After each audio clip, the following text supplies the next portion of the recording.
Railway ലൈനിന് മുകളിലൂടെ ഒരു പാലം നിർമ്മിച്ചപ്പോൾ ആകെ മാറിയ ഒരു നാടാണ് മലപ്പുറത്തെ താനൂർ.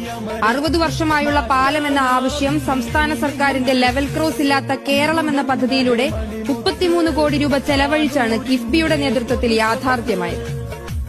അറബിക്കടലിനും റെയിൽവേ പാതയ്ക്കുമിടയിൽ കുരുങ്ങിക്കിടക്കുന്ന താനൂർ നഗരം. എന്താവശ്യത്തിനും പോകണമെങ്കിൽ താനൂർ റെയിൽവേ സ്റ്റേഷന് 100 മീറ്റർ മാറിയുള്ള റെയിൽവേ ഗേറ്റ് മറികടക്കണം. 2 വരി റെയിൽ പാതയിലൂടെ 15-30 മിനിറ്റിന്റെ വ്യത്യാസത്തിൽ ട്രെയിനുകളെത്തുമ്പോൾ അടച്ചിടുന്ന റെയിൽവേ ഗേറ്റ് ചെറിയ പ്രയാസമല്ല കഴിഞ്ഞ 6 പതിറ്റാണ്ടായി നാട്ടുകാർക്ക് ഉണ്ടാക്കിയിരുന്നത്. അവയ്ക്ക് പരിഹാരമായതിന്റെ വലിയ ആശ്വാസത്തിലാണ് നാട്ടുകാർ. താനൂർ തെയ്യാല റെയിൽവേ മേൽപ്പാലത്തിന് ആകെ നീളം 251 മീറ്റർ, വീതി 7.5 മീറ്റർ.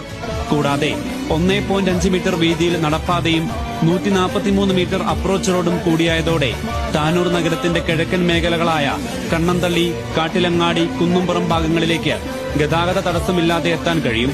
കൂടാതെ പുതിയ NH 66 സുഗമമായ പുതുവഴി കൂടിയായി ഈ റെയിൽവേ മേൽപ്പാലം.